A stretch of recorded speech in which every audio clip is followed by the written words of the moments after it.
Newsfirst, face-to-face with Jayawickreme.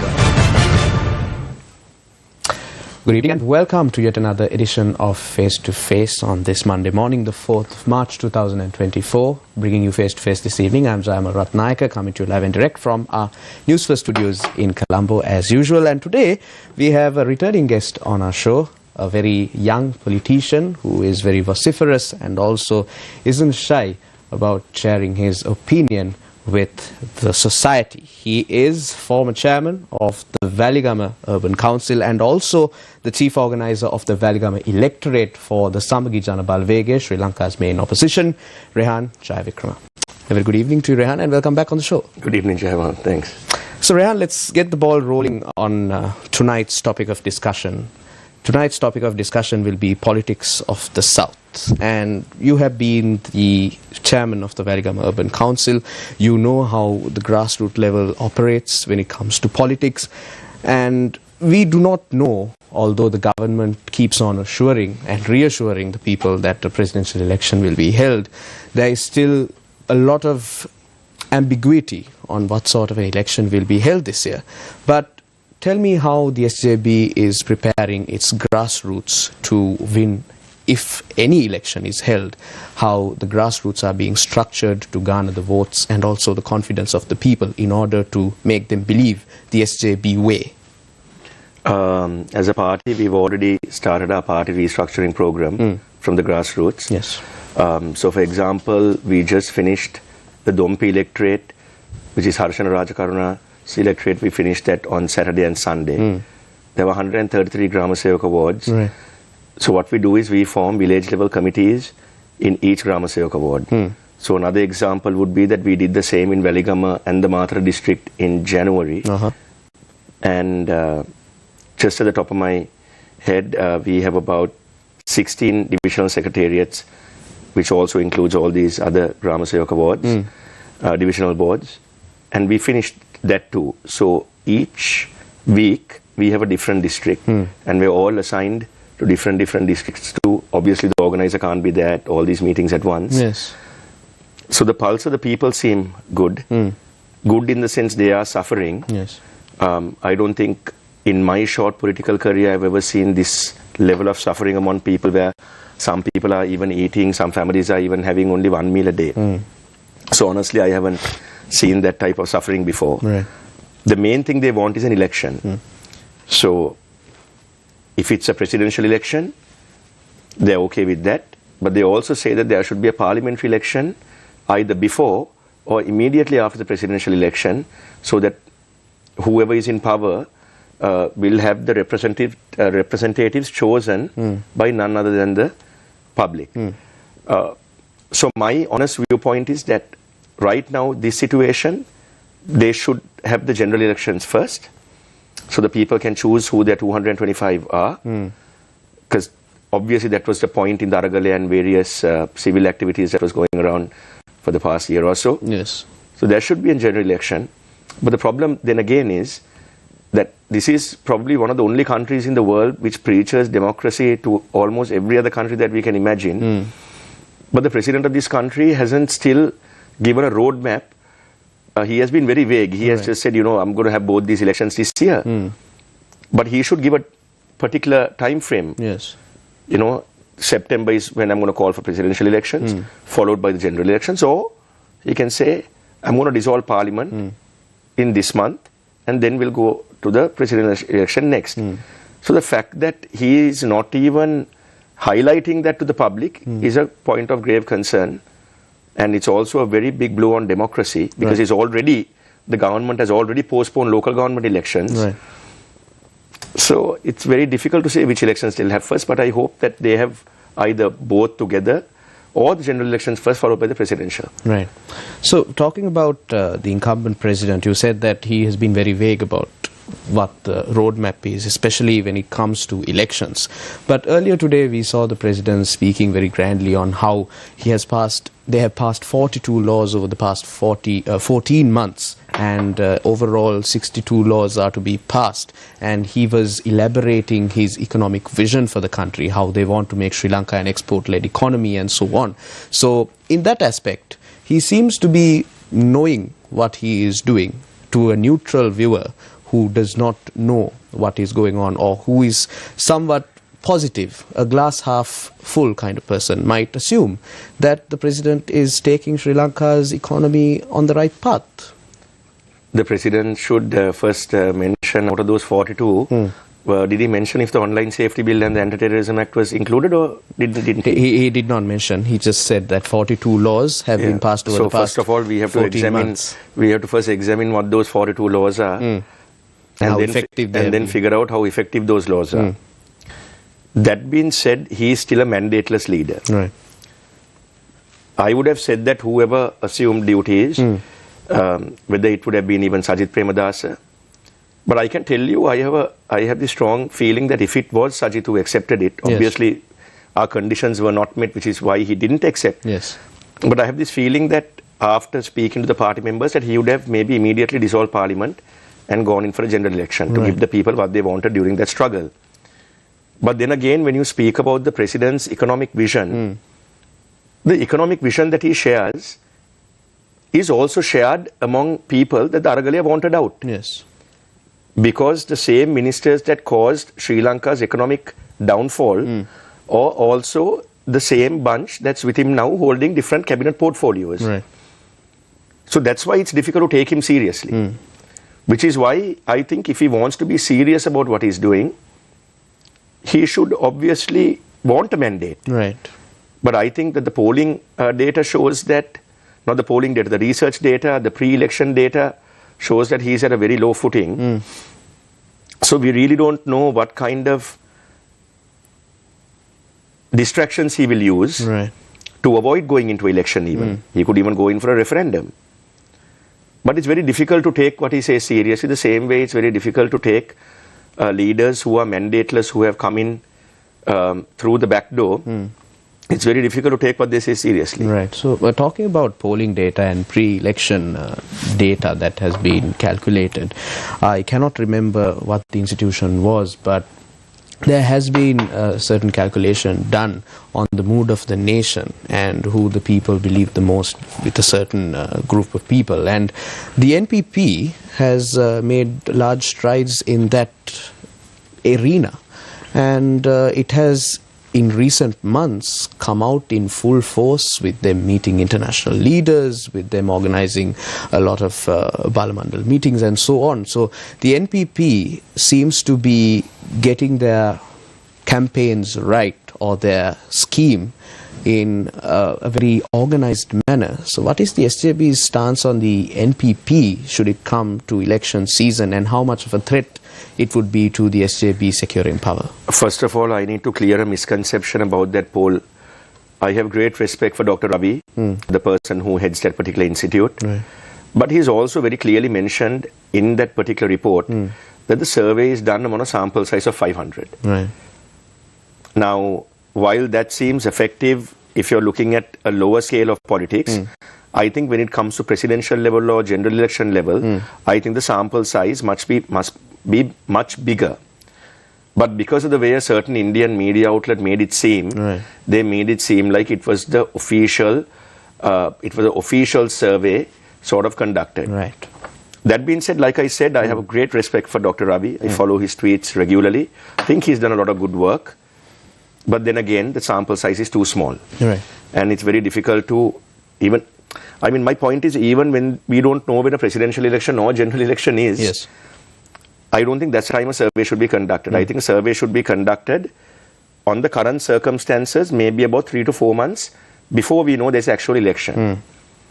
Now, when you speak about the NPP taking crowds to their rallies, I witnessed when they had the women's convention in Matara, they also had multiple busloads of people coming in from different districts, including Hambantota and Kalutara. Right. But they make it seem like it's a district convention. Now, I'm not slinging mud at them, but the JVP has always been a party that shows a big amount of people in almost all of its meetings. Right.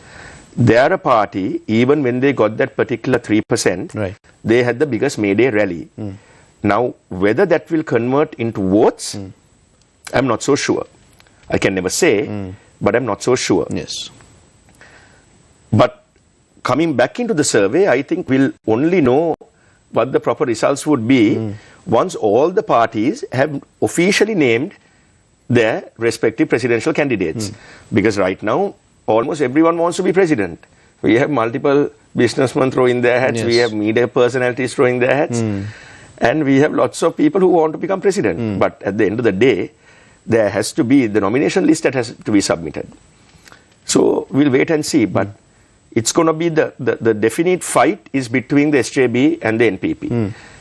That is not a mistake of our own. The reason the NPP is this powerful is because of the inadequate levels of support that we have received from certain other political parties. Right. But that being said, again, it's only because of the inefficiency of the SLPP and the UNP that the JVP has come as a force, which is why the SLPP is almost near ground level. The UMP still hasn't picked up. So obviously there has to be someone else that picks up. And right now that's NPP. So the fight is going to be between the SJB and NPP. But I'm fairly confident that if it's a general election that's going to happen first, the SJB will most definitely be the decision makers on who forms a government and who doesn't. Right. So let's talk about the voters, because they ultimately have the power to appoint a president or appoint the 225 into parliament, a majority of the 225 barring those who will make it through the national list. Voters back in the day, there was a notion where if you support a certain party, if your family has historically supported a certain party, you will continue voting for the same party. That party can do no wrong. There's a famous Sinhala saying, Kapuat Kola or Kapuat Nil. But after the Aragale and the various the social uprisings that came about, the people's eyes, personally to me, I seem, have finally opened up towards appointing responsible and accountable leaders. And many of those people include the younger generation, like you and I. But how does the SJB plan on convincing that younger generation, the first-time voters, the voters who want to see a tangible change in this country, that the SJB is the right option? That's a very interesting question, and I was hoping that you might ask that.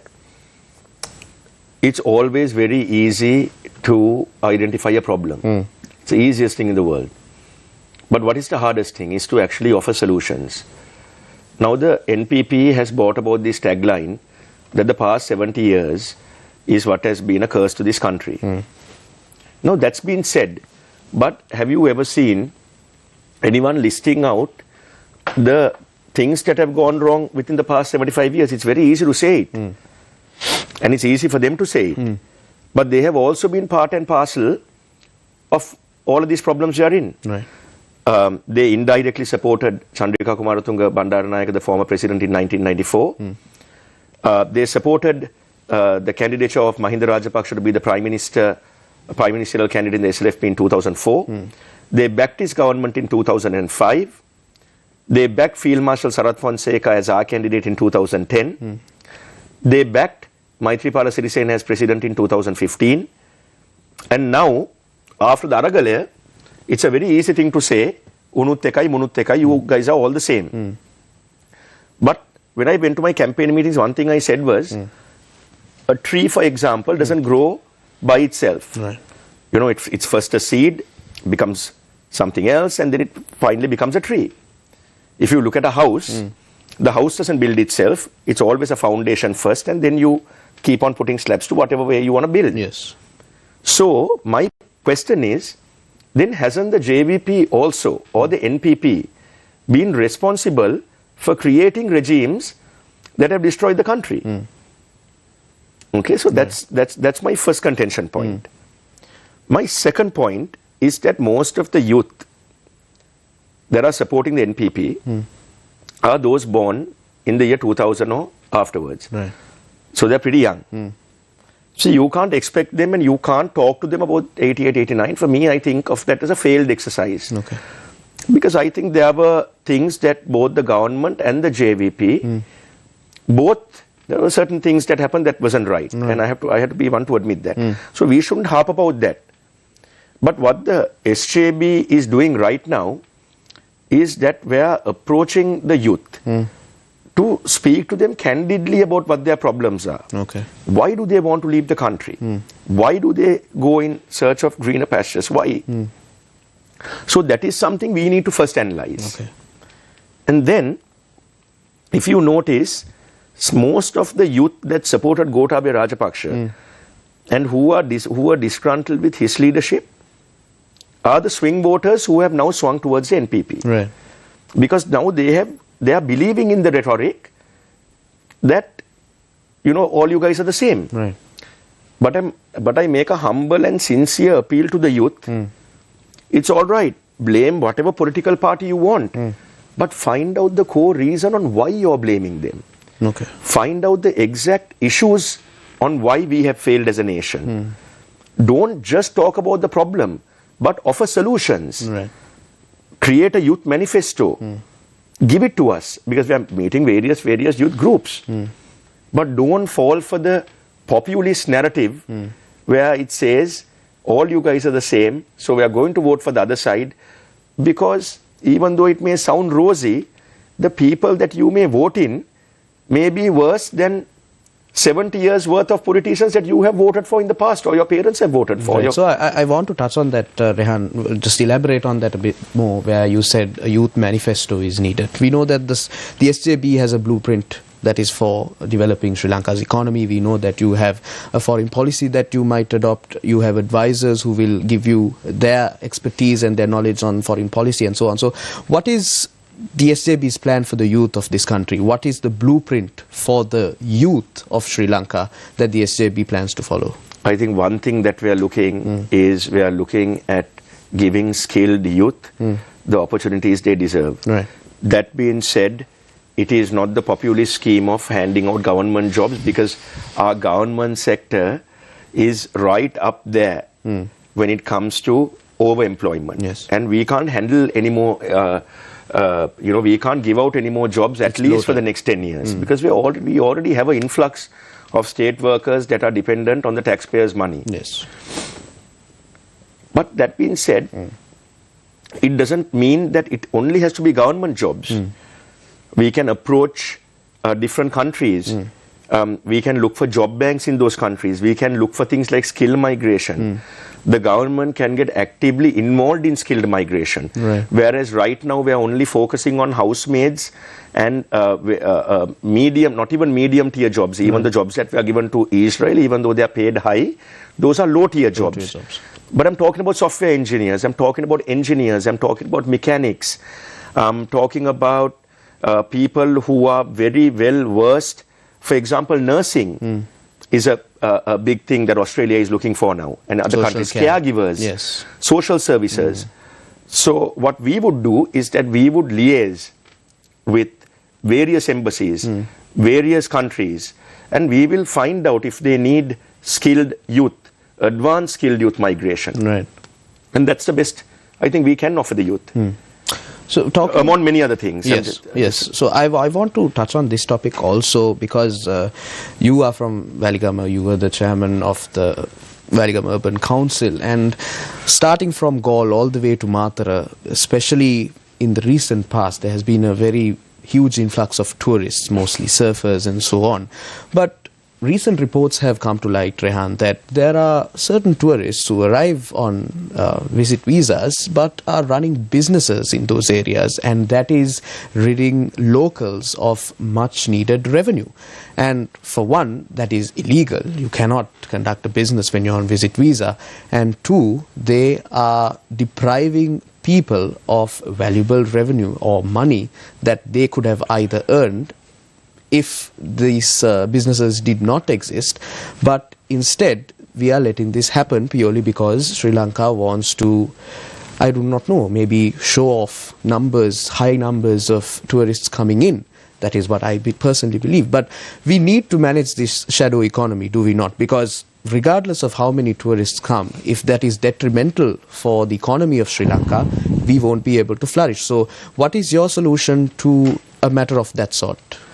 When I was the chairman of the Waligama Urban Council, there was a rule that I put in place where each and every person who wants to start a business has to have the basics. They have to have their trade license, they have to have their health license, Okay. and I never ever approved establishments that went against these guidelines. Right. Unfortunately, I was removed, and during that time, lots of tourists coming in from all over the world started, establishing businesses. Right. Now, my question is, can we go to another country on a tourist visa and open a business? We can't. We can obviously go into a business visa, Yes. invest with someone in that country and go for a Partnership of that sort. partnership. But it is so easy for a tourist to come into this country and open a business. Now, if you talk about Ahangama, which is my neighboring electorate, Yes. it is full of unlicensed businesses. They have card machines where when you swipe the card, the money goes straight into foreign bank accounts. I have seen this firsthand. Right. Unfortunately, you need power to deal with these things, and I unfortunately don't have that particular power right now. Yes. Which is why I'm hoping to get. But what is Rehan Jayawickrem's solution to this? I mean, I would first of all I have identified all these businesses in Veligama. Right. And I have spoken to a few owners personally, and I have said, you all need to fix this.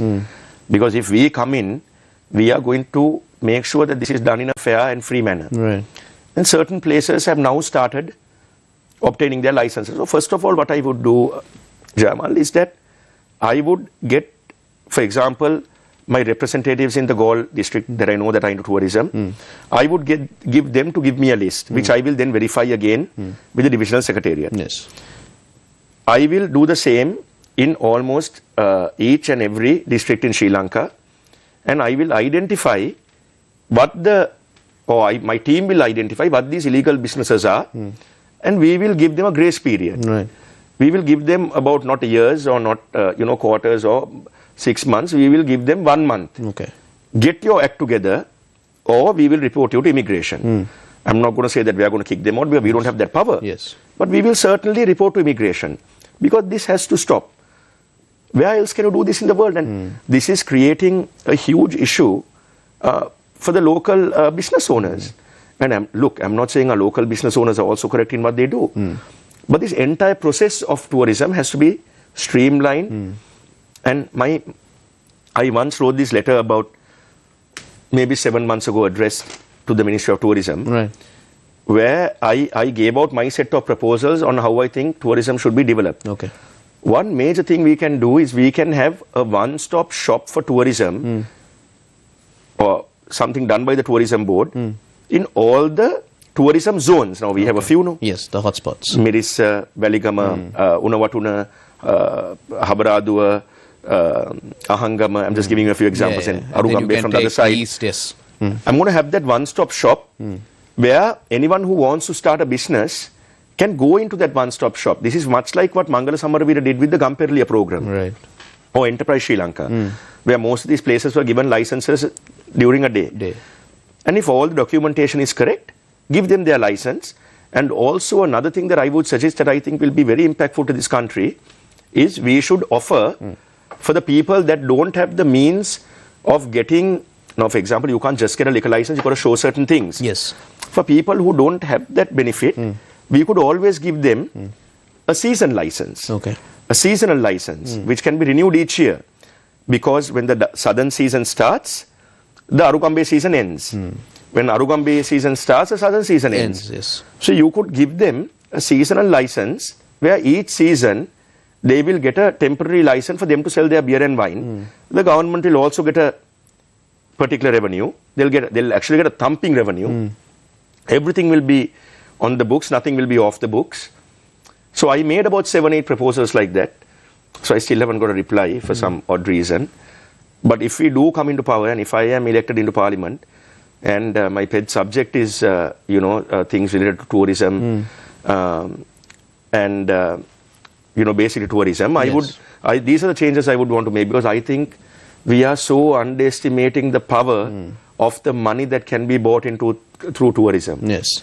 So touching on that, I know we're coming into the end of the show, but tourism is something that Sri Lanka has thrived on for many years, but we still have failed in some aspects to attract the big spenders. I was in conversation with Member of Parliament Shanakya Rasmanikya, who represents the Eastern Province, and he said that according to some of the data he has, an average tourist who stays in Sri Lanka for 10 days will only spend around $50, which would be around $5 a day, which is not a very significant amount. I'm pretty sure local tourists would spend even more. So what is Rehan Jayawickreme's plan to attract the big spenders into Sri Lanka's tourist hotspots? Because we know that they can attract, Sri Lanka can attract those spenders. We have enough and more amazing hotels in Sri Lanka that can attract these kind of tourists every day for 365 days a year. The only issue that we have is that we have a marketing problem. We spend silly amounts of money. Right. Each government, when they come, they create a new logo for Sri Lanka. Yes. 1 minute they'll call it Show Sri Lanka. Some now they call it Come Back for More. My question is more what? What have we offered to them? So we spend millions and millions of dollars on creating that one tagline. What I would do is I would make sure that the marketing aspect is handled by professionals, which is not done now, which is not what's been done. We all think that we can do it ourselves. Right. We all think that just by the government going in for these tourism fairs and all these things, and ministers going for these, we think, no, ministers don't need to travel to promote Sri Lanka. Right. Ministers have to do their job, stay in the ministry, appoint good representatives. Now, for example, another good thing that I wanted to suggest was that each of these tourism areas, each district should have its own tourist council. Okay. Not just the north and east, they already have one there, I think, but each and every district where tourism is prevalent should have their own tourism council. Now, who should be in that council? People who have a proven track record of doing business that attracts tourists. All these ideas we combine, and we first make a national tourist plan, which we don't have at the moment. This doesn't take, it's not rocket science. You have a national tourist plan, and according to that national tourist plan, the minister shouldn't be given the power, or the relevant person shouldn't be given the power whether to authorize it or not. I think it should be put to a place like Parliament and endorsed and make it the national tourism plan. Okay. Not just make it a tourism plan by the Ministry of Tourism, make it the national tourism Should be plan. a national policy regardless of which government is in power. Absolutely. So these are just a few things, but there are so many more things that we can do. You know, I once went to this rice and curry shop called Manori's Kitchen or something. Right. It was a hole in a wall sort of place where you got to go in Nahangama. Okay. It's not even in a touristic area. It was in the house that the villagers were operating from, but they have got hold of the business so well that they serve on a minimum about 200 numbers of rice and curry to tourists a day. Right. They price a rice and curry at 1,300 rupees, but it's amazing. It comes in clay pots. And then I asked the lady, I said, now, how did you, basically I went there with two friends. And at that particular time, I'm sorry, I couldn't meet the owner, but I asked my friends. Right. I asked them, how did this come about? And they said, no, a tourist came from abroad. They fell in love with the particular village. And they built a house in that village. Okay. And just as a form of inspiring the villagers to make money, they gave money for these people to start up. So we have enough and more people to help us start up. But it's just that the government involvement shouldn't be to create these fancy taglines and all these fancy things that they spend on tourism. Waste a colossal amount of money by going in for these trade marts, tourism markets and all that. They should focus on the basics. I see. And the basics itself will do the job. And let professionals do the job. Because one thing is that Sri Lankan ministers and Sri Lankan politicians think that they know it all. But I'm sorry to say, there is only a significant number of them that at least know only 20 to 30% of what they can know. Right. So then what do? You make sure you associate your people with people that Who do do know. So get help from industry professionals and let them do the job for you. All you have to do is sit pretty and watch the rest unfold. Right, so my guest tonight was the former chairman of the Waligama Urban Council and also chief organizer of the Waligama electorate for the Samagi Janapala Vegaya, Rehan Jayawickreme. Thank you very much, Rehan, for joining me this evening. Have very expansive conversation from politics to youth unrest and developing youth in Sri Lanka, and also tourism, how tourism can be further developed in Sri Lanka. Unfortunately, that is all the time we have for you tonight on Face to Face. Thank you very much for joining. Take care and good night.